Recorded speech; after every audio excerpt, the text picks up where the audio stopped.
दिल्ली में special intensive revision यानी SIR अभियान पर बीजेपी प्रदेश अध्यक्ष वीरेंद्र सचदेवा ने कहा कि वह इस पहल का स्वागत करते हैं। सचदेवा ने आरोप लगाया कि पिछले विधानसभा चुनावों में आम आदमी पार्टी और कांग्रेस ने घुसपैठियों को दिल्ली में शामिल कर वोट बैंक बढ़ाने की कोशिश की थी।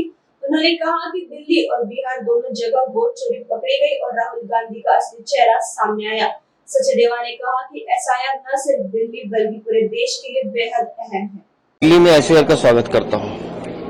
पिछले विधानसभा चुनावों में हमने खुद इस विषय पे इलेक्शन कमीशन को बहुत सारे ज्ञापन दिए और विद एविडेंस दिए थे कि कैसे दिल्ली में अरविंद केजरीवाल और उनकी पार्टी ने कांग्रेस ने घुसपैठियों को बसाने का काम किया। एक वर्ग विशेष के लोगों को घुसाना, उनको गलत तरीके से हिंदुस्तान में लाना, उनके वोट बनवाना, आधार कार्ड बनवाना, ये काम विपक्षी दलों का है और ये दिल्ली में पकड़ा गया, उसी तरह से बिहार में भी पकड़े गए हैं। तो पूरे देश की सुरक्षा के लिए और पूरे देश के लिए ये अच्छा है कि जितने जाली वोट हैं, जितने घुसपैठियां, उनको बाहर होने चाहिए और इस एसआईआर रिवीजन का हम स्वागत करते हैं। सर, एसआईआर की अगर बात करें तो बिहार में इससे पहले हुआ और हमने देखा कि किस तरह से पार्लियामेंट से लेके बिहार की सड़कों से, और आज राहुल गांधी ने खुद प्रेस कॉन्फ्रेंस भी करी है और लगातार बोल रहे हैं कि वोट चोरी की गई है, वोट चोरी की गई। इस पर आप क्या बोलते हैं? वोट चोरी पकड़ी गई है राहुल गांधी की, और मैंने इसलिए मैं दिल्ली का उदाहरण दे रहा हूं क्योंकि दिल्ली में तो हमने किया।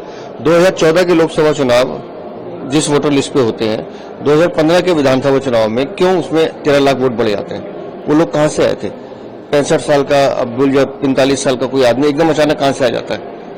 तो ये वो घुसपैठी है जो विपक्षी दल, क्या वो अरविंद केजरीवाल हो, राहुल गांधी हो, तेजस्वी यादव हो या अखिलेश यादव, ये इन लोगों का काम है कि किसी तरह से अपने वोट बैंक को हम बढ़ाएं।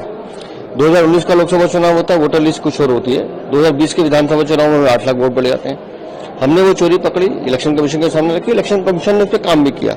इसलिए पूरे हिंदुस्तान के लिए मुझे लगता है एसआईआर बहुत जरूरी है और इस पर काम होना ही चाहिए।